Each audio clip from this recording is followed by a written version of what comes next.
C'est un personnage étonnant qui a fait bouger l'histoire. Et surtout, quand on était là-bas, c'est le sentiment vraiment d'être voilà, à la fenêtre et de voir passer l'histoire.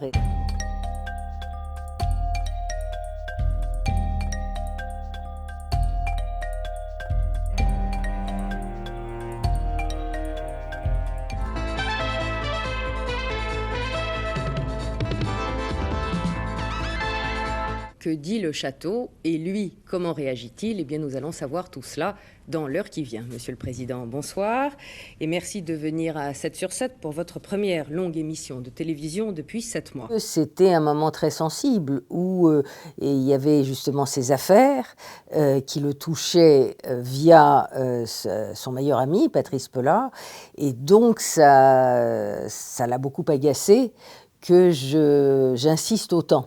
C'est-à-dire, il s'attendait à ce qu'on en fasse 10 minutes et qu'on passe à autre chose, et j'en ai fait 3/4 d'heure. Et donc, voilà, le climat était très tendu et il y avait une sorte d'affrontement non dit qui avait lieu surtout pendant les coupures pub.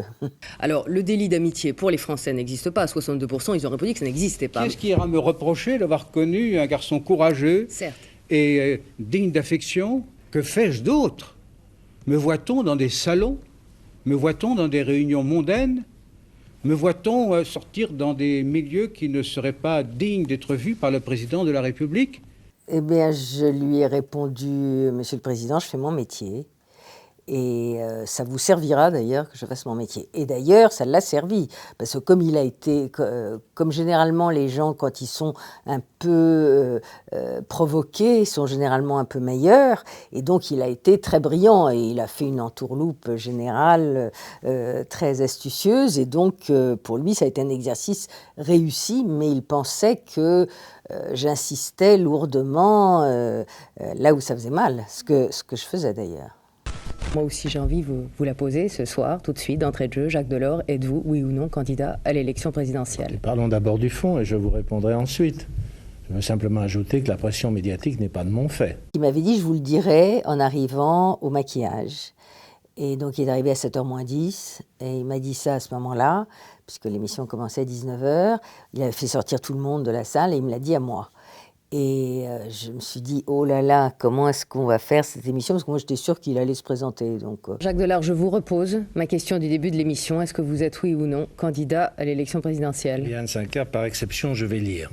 J'ai décidé de ne pas être candidat à la présidence de la République.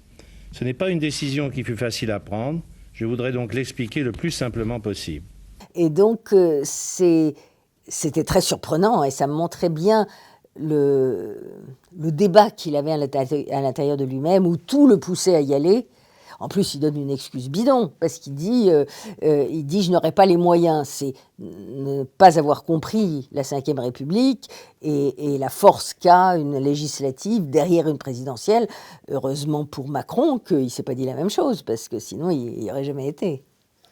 Depuis 10 ans, je me suis... Je veux bien vous le lire. Mais non, je le connais, je voulais en faire un numéro de chansonnier. Alors je suis d'accord avec vous, monsieur Pasqua. Je voulais en faire un numéro de chansonnier. Je crois que les Français se feront une opinion là-dessus. Non, monsieur Pasqua, non, monsieur Pasqua, non, non, non.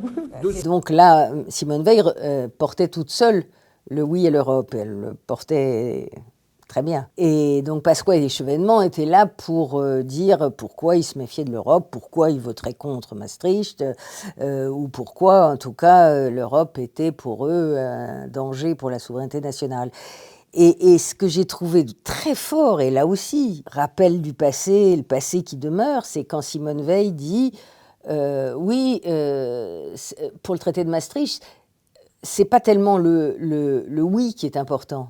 Mais qu'est-ce qui se passerait si on votait non? Mon argument, c'est que je pense effectivement que c'est un vote capital.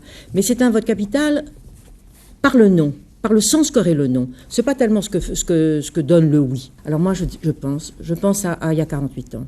Il y a 48 ans, j'étais à Auschwitz. Je m'excuse de dire ça, mais c'est parce que je suis trop engagée pour ne pas le dire. Et je me suis demandé souvent, quand j'étais là-bas, mais au fond, pourquoi... comment c'est arrivé? Comment est-ce qu'en Europe, on peut voir ça? Et j'ai cherché les responsabilités. Et j'ai pensé que s'il y avait eu l'Europe, comment on aurait pu l'éviter? J'ai pensé vraiment que s'il y avait eu l'Europe, on aurait pu l'éviter. L'Union soviétique s'est décomposée comme un château de cartes, dites-vous. Je crois que ce genre de jugement n'est pas sérieux, car il s'agit d'une réalité qui s'est formée durant des millénaires, et ne croyez pas que cela puisse se désintégrer comme cela.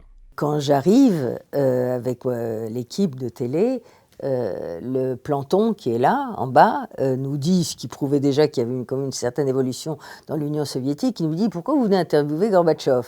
Je ne pense pas qu'il aurait dit la même chose avec Brejnev, voire avec Staline, mais donc ça montrait déjà qu'il y avait une sorte de dilution du pouvoir.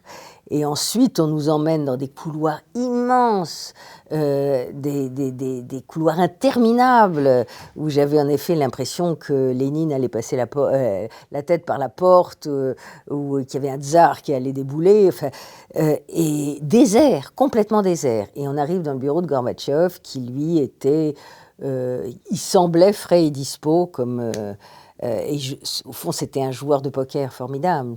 Il faisait croire qu'il avait l'URSS en main et l'Empire éclatait et a éclaté complètement 10 jours après. L'Union est au bord de l'explosion, les finances, vous êtes en faillite, on va le voir tout à l'heure, on va en parler. Un sondage de l'agence Interfax nous dit que 72% des soviétiques considèrent que vous n'exercez plus le pouvoir. Alors là aussi, pardon de ma brutalité, mais de quoi êtes-vous le président encore ce soir?